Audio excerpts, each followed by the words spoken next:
You know, every so often somebody takes a product and they make it better, and I'd really like to encourage that. My friends over at Gabil are one of those companies that does those things. This is Steve, KM9G. Howdy everybody, over to the bench. This is the old 7350T that I have used quite a bit for quite a few different activations in quite a few different states, and it is doing fantastic. You have your extendable whip that gets you somewhere between 7 and 8 foot of antenna length. You have your coil that gets you on 80 meters, and the shrink wrap is starting to see a little bit of wear and tear. And that's what shrink wrap is there for, is to absorb the wear and tear, and then you can replace this on your own later. And then you have the coil itself.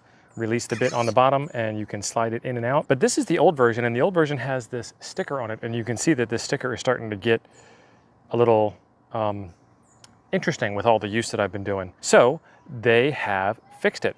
These markings here are just reference marks for you. They're not inches, they're not feet, they're not bands, they're not anything other than a reference mark so that you can quickly get this antenna close to where you need it to be so you can get started on your fine tuning. Let's take a look at the new version that they sent over. I was really excited when they released this update. So there is the coil. It has a slightly different whip to it.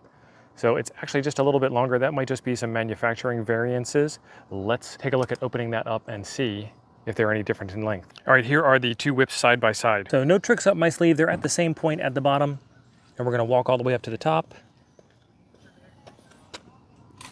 And they are fairly close. So under the category of a difference that makes no difference is no difference, there we are. No real difference, no practical difference in the length of the two whips, but again, not enough to matter. So just, you know, updated manufacturing type stuff. And then now the old version has, you can get this in an SO239 variant like so, or you can get it in a 3/8 24, but this is silver and this is black. So this is twice as sexy. That's important in ham radio equipment. The part I've been waiting for, oh, look at that.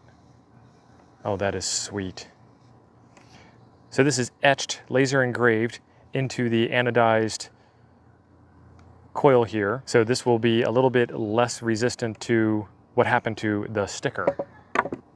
So there you go. You can already see how that's going to be so much more of a joy to use. It's going to get scratched over time. It's going to get worn over time, I'm sure. But these are actually engraved. Are they? Yeah, they're recessed a little bit. So even if it does get a little scratched, I think the black will get scratched before the white does, you'll still be able to kind of feel where they are, which is better than losing the sticker entirely and being a little more guesswork than it already is to tune an antenna. I am so far pretty impressed with this. And then again, on the innovation side of the house, we have a new tripod.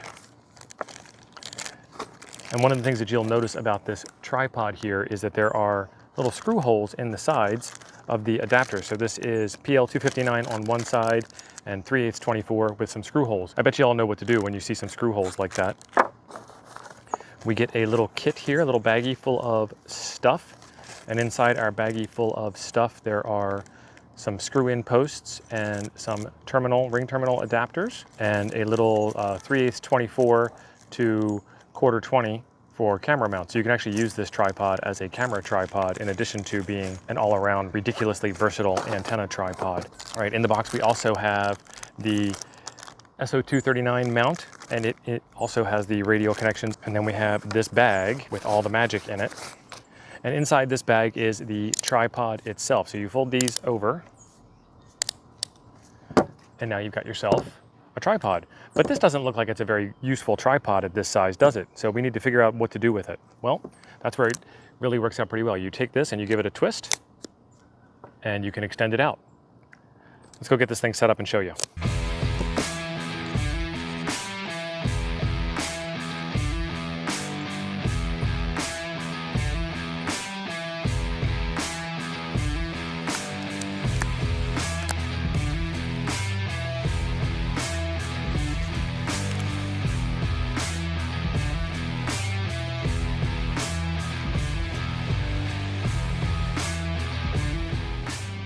In the 7350T antenna kit, you get the 80 meter coil, you get the extendable whip, you get the laser etched, laser engraved sliding coil. Fantastic to get you on all bands from 80 through 6 meters. In the tripod kit, you get the SO239 mount, you get the 3/8 24 mount, radial adapters, the tripod itself, a little bag to carry all of your accessories in.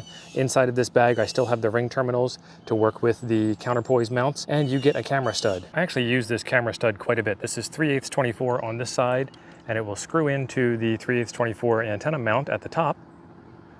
Or when you're not using it as a camera tripod, it screws in to the side for safe storage. One of the things that I can do, because I am just as awesome as you, is I can remove my 2-meter antenna from my truck, and I can install this antenna here on the vehicle as well and use the vehicle as a counterpoise. Since I'm running the ICOM 7100 in the truck, this gives me a lot of versatility to be able to do some activations from the car. Do not run this while you're driving. This has already shaped up to be one of my favorite travel antennas. There's just not much to it when it is collapsed down, so it very easily fits in your backpack for you to take to work with you everywhere you go, or for you to take on travel inside of your carry-on or inside of your stowed luggage.